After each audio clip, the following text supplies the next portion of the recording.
aunt is coming over in 10 minutes and I'm having thoughts right now, and I know that after she's gone, all those thoughts will be gone. Last night with my brother, I saw Transformers 1 and I saw The Wild Robot. We were just having so much fun. We're like, let's see another movie that's kind of similar.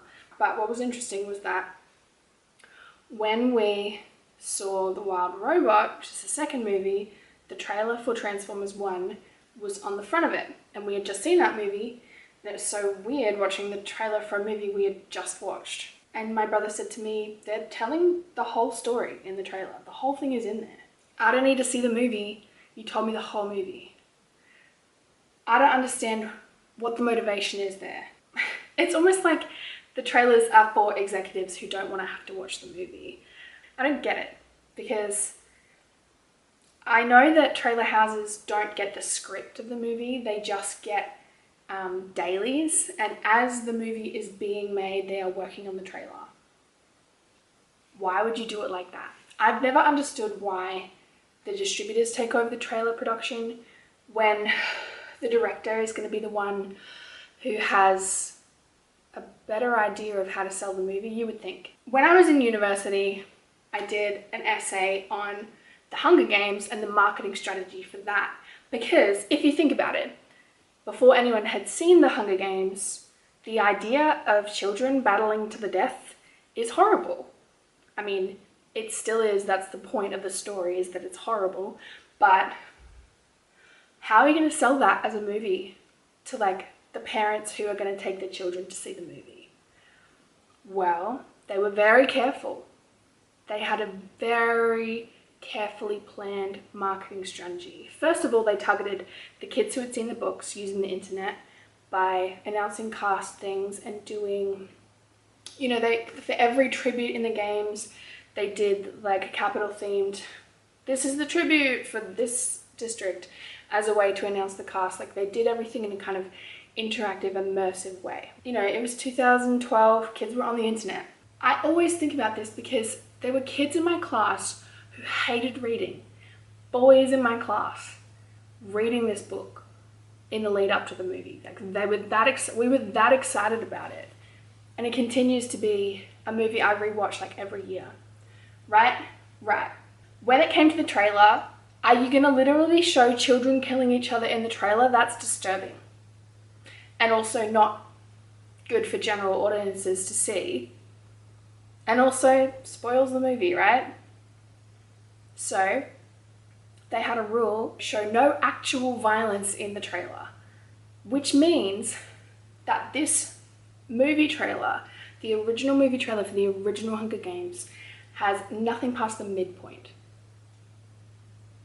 All you see of the games is a bunch of people running.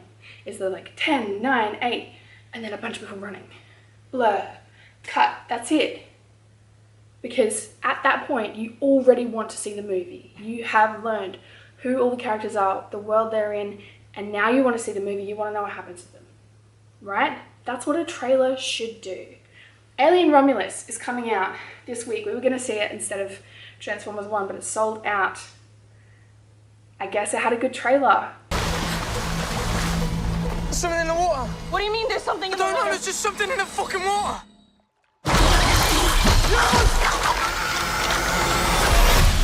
But the original Alien had one of the greatest trailers in movie history. And that phrase, "in space nobody can hear you scream," was originated with that trailer. That is in like the general cultural popular lexicon. Like, that's how impactful that trailer was. And it did not show the monster. I think there was an egg on the poster.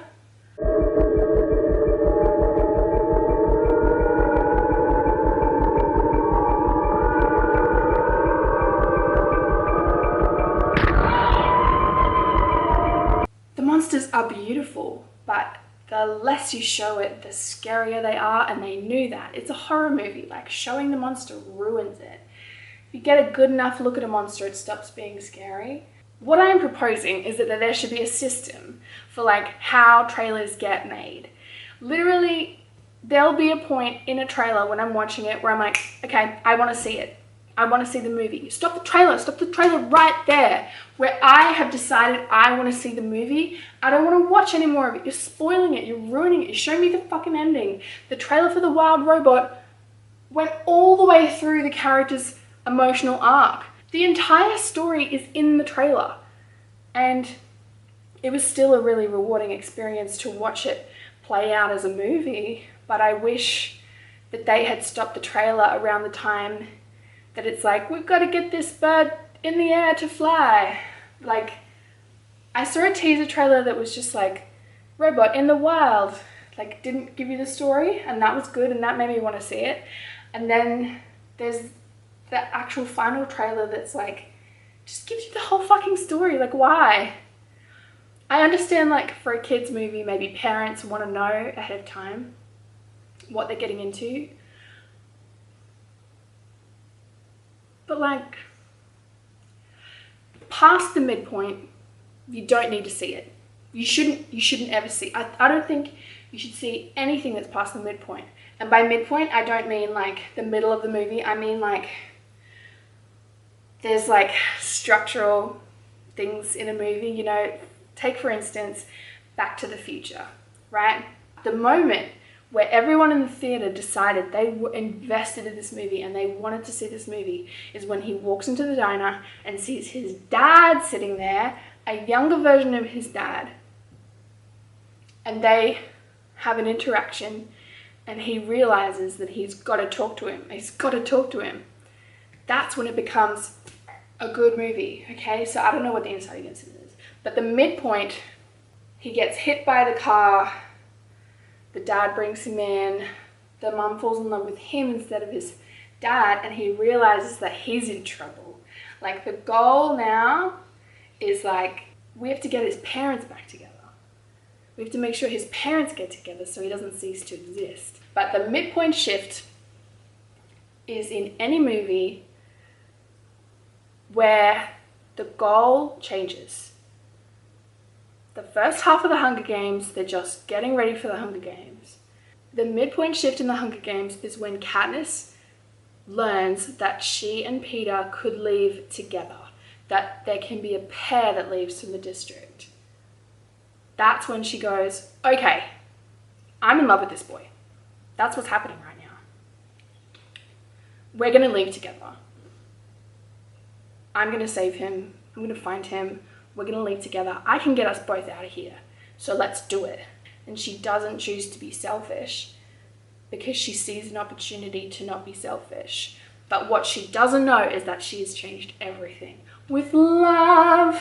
And that's the message of the whole story, is like, the entire dystopian structure crumbles under the weight of star-crossed love. Now I need to clean my house and do my dishes. I was supposed to be doing dishes while I talk, but apparently I can't do that. Follow me for more random movie opinions. And also, I make original music. I have a song coming out. I want to put it out like end of October, start of November, and I'm really proud of it, and I'm working on a music video at the moment, and it's actually lit.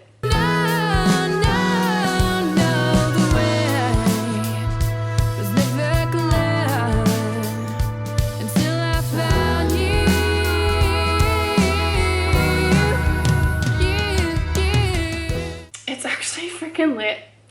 And if you've been to any of the Celestial Ball events that I've sung at, then you've heard me sing it. But I'm really excited to like finally get it out there into the world.